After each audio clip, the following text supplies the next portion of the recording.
What's up, guys? I was just tested and I passed the test with flying colours. This actually doesn't have to do with the workout. It's right now 1:31 a.m. I have work at 8 a.m. and I have to wake up at 7 a.m. But I just recorded a 10-minute voiceover and then I believe I clicked the delete button by accident because I'm tired. That was an optimal test to train my mind to not be fucking weak. So I'm going to redo this 10-minute voiceover like a boss. Okay. Today was a decent workout. I did the deadlifts this morning and I did the rest of the things, the rest of the exercises tonight, basically, around 1 a.m. or so. So, yeah, I'm exhausted, but I'm going to get through this. Deadlift 137.5 times 10. My PR is 135 times 11. I believe this is basically exactly equivalent to that. A 1-rep max calculator, I believe, shows that this is a worse lift. But honestly, I think 1 rep is probably equivalent to that. 1 less rep, but 2.5 kilos more on the bar. I think it's probably around the same level of difficulty, honestly.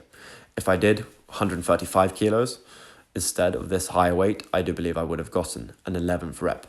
But that 10th rep was super challenging, and it wasn't just the grip.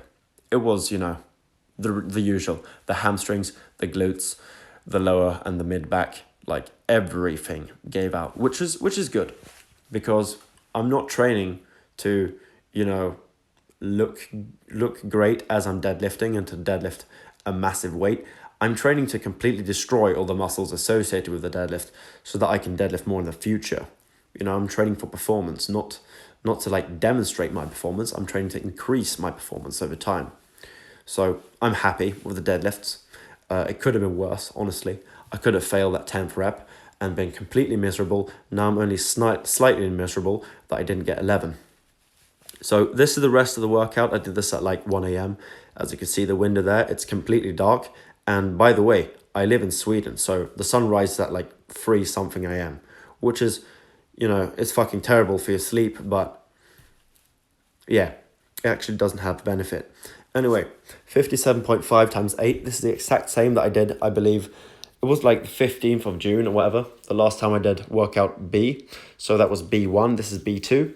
So you may think that I've stagnated, and you're technically correct. However, I'm lighter than when I did this the last time. Last week, I averaged 78.66 kilos in body weight. And the week before that, I averaged 79.5, meaning I lost 0.7 kilos about... Wait, is the math mathing? The math is not mathing. I lost... Is that 840 grams? Or am I way too fried? I think it's at least 800 grams of weight, which I lost week to week, which obviously that is going to slightly fuck up your training. You're going to be a bit weaker. The reason I decided to do a little cut there that week is I'm not satisfied with gaining at a rocket rate, since I know it's going to be mainly fat. And as you guys know, I was 85 kilos last October, around about there. Then I cut down to 78, and my body obviously wants to get fat again. I'm not going to allow that. I'm going to gain a quarter kilo a week, not more. So that is why the last week here was a caloric deficit, which is not fun. It's not fun going out of a deficit and then going back in fairly immediately. But if that's what's required to reach the goal, I will do it. Obviously, it's non-negotiable.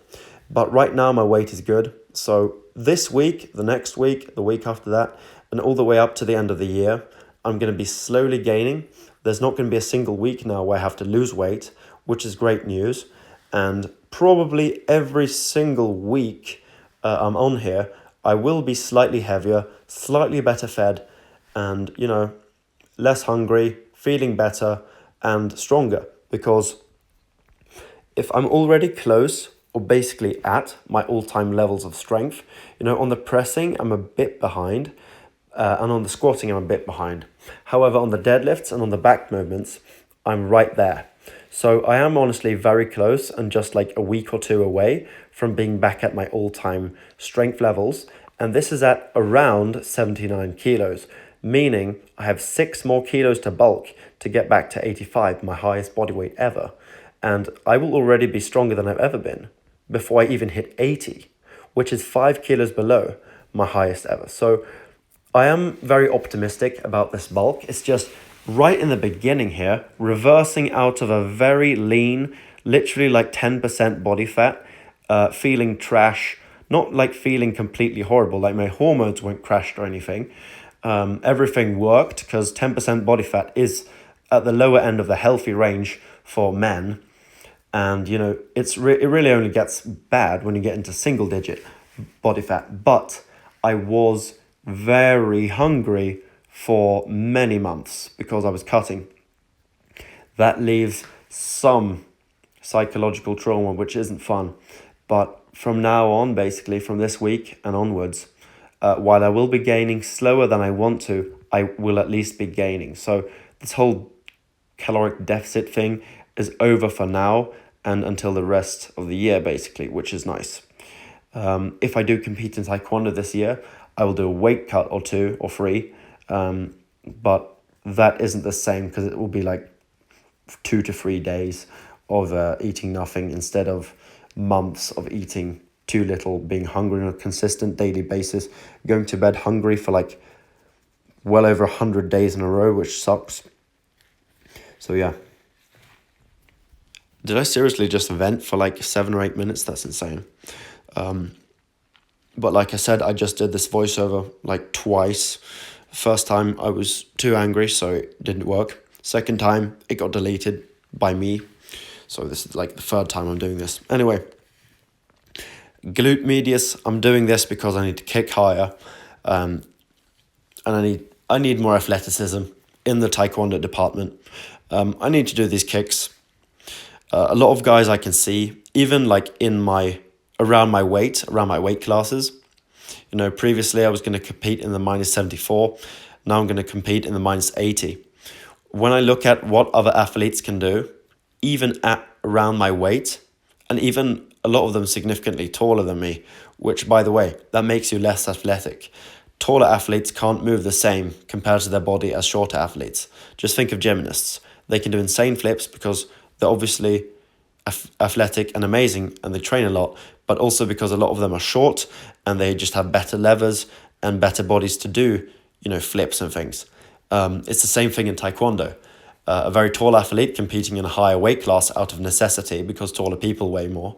A taller athlete is not going to be able to do the same kicks, the same advanced movements, footwork, twists and fucking whatever athletic stuff as a lighter weight guy. And when I look at guys my weight or even heavier, some of them are significantly more athletic than me, which is worrying. And a lot of that is not only practice in the sport, but it's also strengthening specific muscles, like the glute medius there, as I was training before. And training that allows you to lift that leg up real high. If you combine that with stretching, which I am doing, half an hour per day, and I'm actually going to do that now. So I'm going to get less than 5 hours of sleep tonight. So I am quite kind of cooked now, but I will do it. But when you combine glute medius, strength and flexibility on the inner thigh, you can kick right upwards into the sky with great control, great dexterity. That's what you want. You want that Jean-Claude Van Damme flexibility and control.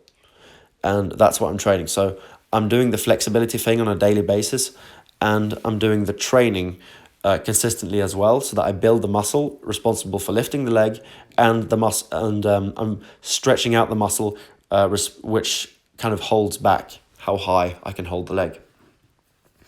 I was going to say one more thing, and I'm not going to stop the recording until I fucking figure out what it was. Yes, fuck yeah, I remembered. So basically, I've realized a very important finding about stretching for any of you guys that do stretch.